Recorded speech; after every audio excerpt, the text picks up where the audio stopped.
देख रहे हैं RA भारत न्यूज 24/7, सच्चाई से रूबरू। सर, सोशल मीडिया पे एक रील बहुत वायरल हो रहा है सीपेस का, उसमें क्या बोलना चाहेंगे सर?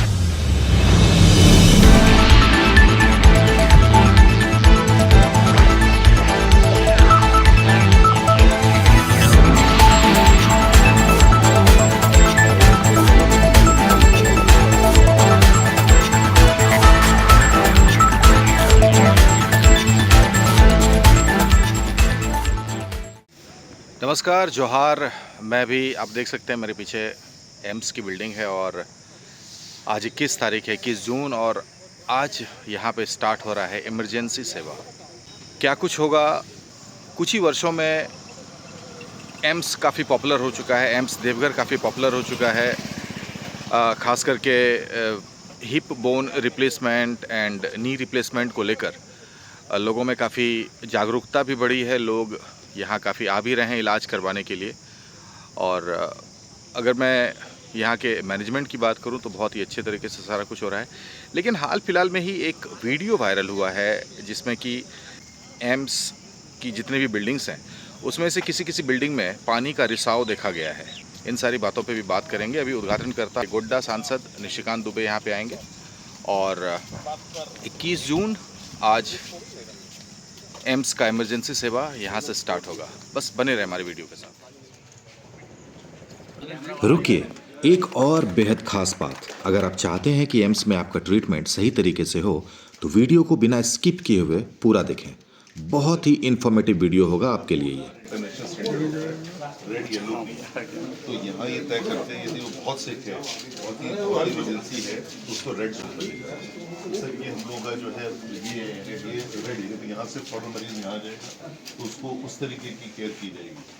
रेड से सर यदि थोड़ा सा ऐसा हुआ कि स्टेबल है लेकिन केयर की जरूरत, वो येलो जोन में जाएगा। सर वो येलो, इसको लगता है कि नहीं, इसको ऐसा एकदम एक्यूट इमरजेंसी नहीं है, ऑब्जर्व कर रहा है, वो हो जाएगा ग्रीन जोन में। तो उसको सर यहाँ पे हम ये पूरा मैनेजमेंट का इसमें रेड में आपके पास कितने बेड हैं?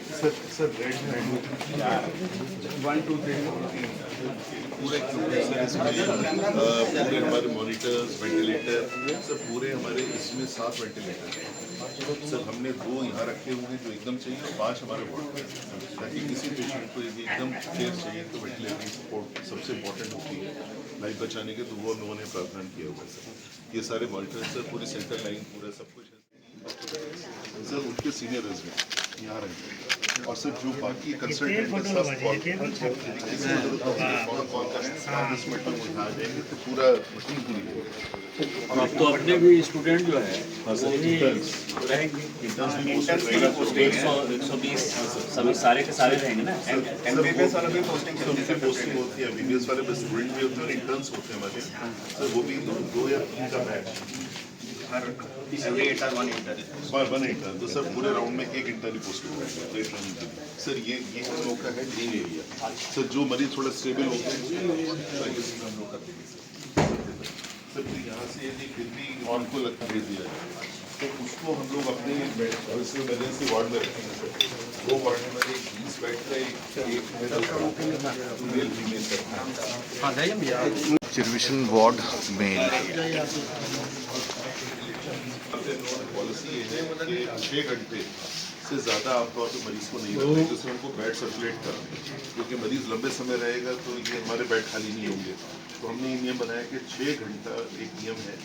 किसी मरीज को ज़्यादा रखना है तो आपको एक उसमें जस्टिफाई करना पड़ेगा कि भाई इसको ज़्यादा रखने की ज़रूरत है। क्योंकि सर कोई मरीज होता है जिसको वो कहते नहीं अभी 12 घंटे ऑब्जर्व करो, तो सर उसको फिर हम शिफ्ट नहीं करेंगे, बट वो कंसल्टेंट के रिकमेंडेशन पॉलिसी 6 घंटे सर पूरा। सर हमारे यहाँ पूरा लॉन्ड्री है सेंट्रल, हमारी CSD पूरे सेंट्रल है, वो फंक्शनल है। सर लॉन्ड्री का पूरा हमारा सेंटर। इसमें सर हम लोगों ने पहले ये भी सोचा है कि अभी जो बहुत पहले भारत सरकार ने किया था कि हम रोज़ बेडशीट बदलें, तो सर जैसे होता है कलर कोडिंग पे, तो हम सर वेट कर रहे हैं कि हमारा पूरा हॉस्पिटल जब फंक्शनल हो जाएगा तो हम कलर कोडिंग पे भी आ जाएंगे। मंडे को लाल है तो पता चलेगा चेंज हो रही है, ये बेडशीट चेंज हो रही है, तो हम उस पॉलिसी को भी सर हम लोग करेंगे। तो ये सर ओपी में हमारे इमरजेंसी सर ये हमारे मतलब केवल इसके लिए जो मरीज आ रहे हैं उसके लिए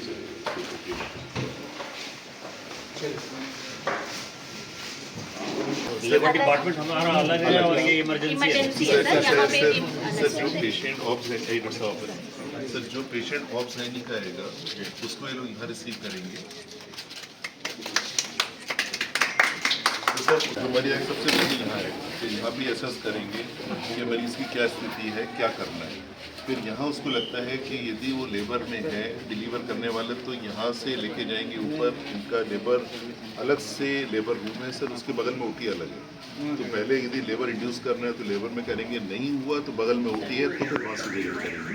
तो ये यहाँ से शूट करेंगे सीधा और यहाँ से सर ले आके लेफ्ट जाएंगे, वहीं पे लिफ्ट है, लिफ्ट से इनका मतलब मरीज जाएगा आपका है सेकंड फ्लोर। जी सर सेकंड फ्लोर पे इनका इसी ब्लॉक में सर सेकंड इसी ब्लॉक में।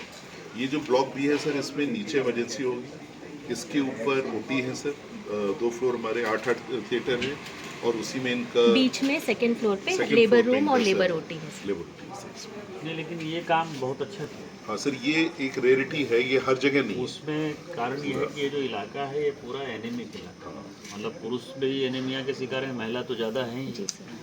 तो लेबर के लिए वो सबसे बड़ा विषय है कि हाई रिस्क इसकी प्रेगनेंसी में आ हाँ, जाती है high risk sir, pregnancy। high risk pregnancy हो जाती है। तो ये हमारा ट्रायज जो है 6-8 बेड का ये है। बहुत बढ़िया है। पूरा सर। तो सर ये हम लोग अब इन्होंने अच्छा बनाया भी है बच्चों के लिए, हाँ सर मतलब बहुत बढ़िया। मुझे लगता है कि एम्स जो है आज ये पूरा हुआ और डायरेक्टर साहब इसके लिए बधाई के पात्र हैं।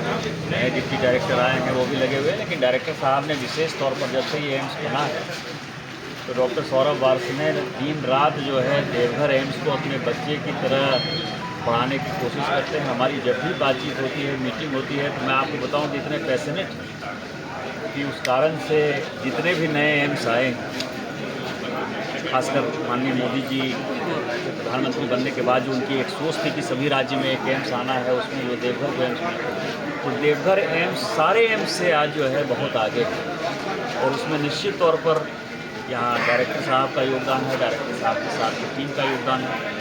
लेकिन आज जो ये इमरजेंसी सेवा शुरू हुई, इस इमरजेंसी सेवा से एम्स जो है वो अब 24 घंटे के लिए लोगों के लिए खुली है। ये एक बड़ा सवाल है, नहीं तो पहले ओपीडी में मरीज आते थे और ओपीडी से ही जो है उनकी भर्ती होती है। अब जिनको 24 घंटे में कोई समस्या है तो वो आ जाएगा। अभी 2-3 प्रॉब्लम है जो डॉक्टर साहब बता रहे थे, वो 1-1.5 महीने में सॉर्ट आउट होगा। जो सबसे बड़ा है ब्लड बैंक का, ट्रॉमा का कोई मरीज आएगा तो वो ब्लड बैंक, तो ब्लड बैंक का अभी सर्टिफिकेशन नहीं मिला है।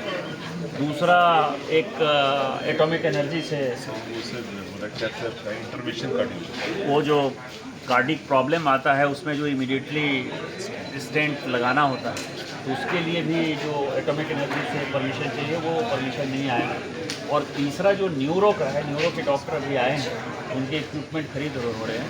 तो केवल यही 3 मुख्य विषय जो है वो रह गया है, जिसमें नहीं तो और जितने लोग हैं आपने देखा कि कितना बढ़िया। पहली बार मुझे किसी एम्स में दिखाई दिया कि गायनी के लिए डिलीवरी जो होना है बच्चों का, उसका लिए भी स्पेशल इमरजेंसी जो है उन लोगों ने, मतलब ये पहला बार एक्सपेरिमेंट मुझे लगता है देवघर एम्स ने किया है। ये ऋषिकेश एम्स से आए हैं, तो जितनी समस्या डॉक्टर साहब ने वहाँ ऋषिकेश एम्स में देखी, ऋषिकेश एम्स बना था अटल बिहारी वाजपेयी पहला एम्स 2012 से, लेकिन उसका 2003-4 में जो है सेंक्शन हुआ, वो 2012 में चालू हुआ। तो वहाँ की जो समस्या थी वो समस्या को देखते हुए यहाँ आए तो ये काम किया। अभी 2-3 चीज़ें ऐसी हैं जो कि सीरियस है, एम्स प्रशासन बहुत सीरियस है। एक तो बर्न वार्ड जो कि हाईकोर्ट का भी आदेश है, तो बर्न वार्ड जो है जल्दी से बने उसके लिए प्रयास हो रहा है। कई एक दिन हम लोगों ने बात की है। दूसरा यहाँ जो मरीज़ आते हैं तो मरीज के साथ जो उनके रखवाली करने वाले लोग आते हैं, उनके परिवार के लिए लोग आते हैं, उसके लिए भी हम 300 बेड का जो है यहाँ व्यवस्था बनाने वाले हैं, उसके लिए हम प्रयास कर रहे हैं। और तीसरा एक स्पेशल ट्रॉमा सेंटर, इस इमरजेंसी के अलावा ट्रॉमा सेंटर, और हमारे जो एम्स गवर्निंग बॉडी के चेयरमैन हैं एन के अरोरा साहब, वो इसके लिए सबसे ज़्यादा जो है एक्टिव रहते हैं, वो हमेशा बोलते रहते हैं। तो हम शायद जगह जो है चूज किया है बाहर रोड के उस तरफ जो हमारा जगह है ये बनाएंगे। तो मुझे लगता है कि 6 महीने साल भर में जो है ये एम्स फुल फ्लेज सब कुछ दिखाई देने लगेगा। वो सब बिल्डिंग बनने में तो वक्त लगेगा, लेकिन एम्स जो है कंप्लीट इस इमरजेंसी के बाद मुझे लगता है पूरा होगा। सर कितनी फैसिलिटीज़ के साथ इमरजेंसी सेवा यहाँ पे भी आज स्टार्ट हो रही है? कि 30 बेड का है। आपने खुद से देखा कि लोगों ने किस तरह से अलग अलग बांट रखा है कि रेड जोन में कौन रहेगा, येलो जोन में कौन रहेगा, ग्रीन जोन में कौन रहेगा।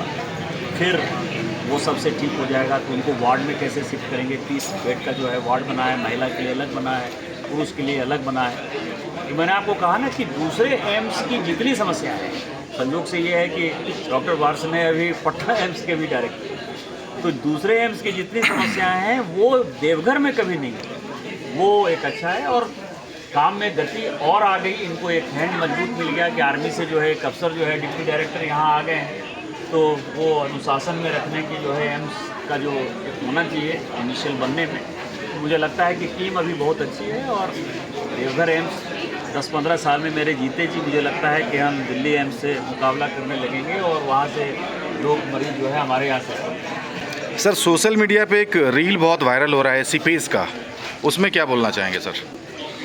देखिए ये अभी पूरा एम्स पूर्ण रूप से बना नहीं है, ये अभी भी कंस्ट्रक्शन चल रहा है। और मैंने वो रील देखा नहीं, लेकिन मुझे बताया गया है कि कोई सीपेज का एक रील है।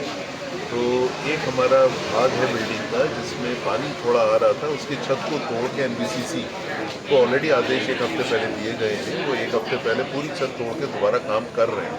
तो इत्तेफाक से 2 दिन में बारिश बहुत हुई है और वो छत का काम टूटा हुआ है, तो उसकी वजह से पानी उधर आया है। उसको ये हमारे एनबीसीसी के यहाँ पे सीएम साहब भी खड़े हुए हैं, तो वो काम हम लोग के ऑलरेडी संज्ञान में है और 1 हफ्ते पहले से उस पर काम कर रहे हैं। तो और मुझे लगता है कि यदि कोई भी कमी संस्थान की हमें बताई जाएगी, हम उसको सहज स्वीकार करेंगे, ताकि सुधार करना हमारी जिम्मेदारी है और पूरा प्रयत्न होगा। कोई भी कमी दिखती है यदि हमको बताई जाएगी तो उसको हम उसका कोई जवाब नहीं देंगे, उसको सुधार करने का पूरा प्रयत्न करेंगे। आपातकालीन सेवाएं इस इलाके में बहुत ज़रूरी हैं कि कोई भी यदि किसी को आकस्मिक सेवाएं चाहिए उसकी आवश्यकता बहुत होती है। तो ये माननीय संसद जी का बहुत दिनों से हमको ये आदेश था कि इसको जल्दी शुरू करें। कुछ दिक्कतें थी, उनको पूर्ण करके आज सर ने इसका उद्घाटन किया है। जैसे सर ने बताया कि हम हर तरीके के मरीज़ लेने में सक्षम हैं। हमारे यहाँ सब चीज़ों के डॉक्टर हैं, जो आम बीमारियाँ हैं जिसकी आम इमरजेंसी होती है। हमारा ब्लड बैंक, हमने एक इंस्पेक्शन हो चुका है, हमारी पहली प्राथमिकता है। पूरी उम्मीद है 2 या 3 महीने में हमारा ब्लड बैंक का लाइसेंस मिल जाएगा। और वो ब्लड बैंक हमारे लिए इसलिए उपयोगी है कि वो कंपोनेंट्स पे चलेगा, क्योंकि इस इलाके में कंपोनेंट्स नहीं तो एक बोतल को हम 6 लोगों को उससे मदद कर सकते हैं। तो उस तरीके का ब्लड बैंक शुरू करेंगे। उसकी वजह से जो ट्रॉमा के मरीज़ हैं, जिनको रक्त की ज़रूरत ज़्यादा होती है, कुछ मरीज़ ऐसे होते हैं, उनको लेने में अभी हम लोग शायद इसमें मदद नहीं कर पाए शुरुआती तौर पे। दूसरा, जैसा सर ने बताया कि न्यूरो सर्जन ने हमारे ज्वाइन कर लिया है, लेकिन न्यूरो सर्जन ये बहुत जटिल ऑपरेशन होते हैं, उनके लिए उपकरण भी जटिल होते हैं। उनका प्रोक्योरमेंट शुरू कर दिया गया है और प्रायोरिटी पे उनको किया जा रहा है कि उनको हम सक्षम कर दें टूल से, ताकि वो सेवाएं भी अपनी दे पाएँ। और तीसरा, जो हार्ट के मरीज़ होते हैं, हमारे कार्डियोलॉजिस्ट हैं, कार्डियक सर्जन हैं, लेकिन स्टेंटिंग जो होती है, जो आज एक होता है कि हम ओपन सर्जरी ना करके स्टेंट डालते हैं, कैथ लैब होता है, वो हमारा कैथ लैब बिल्कुल तैयार है और अति आधुनिक बाईप्लेनर कैथ लैब हम लोगों ने बनाया है। यूनिप्लेनर तो हमारा बाईप्लेनर है और उसके अंदर एक हमको रेडिएशन की स्वीकृति लेनी होती है ARB बॉम्बे से। वो हमारे यहाँ से एप्लीकेशन गई हुई है। जैसे वो स्वीकृति आ जाएगी उसके 15 दिन के बाद हम वो स्टेंटिंग की सुविधा भी यहाँ शुरू होगी।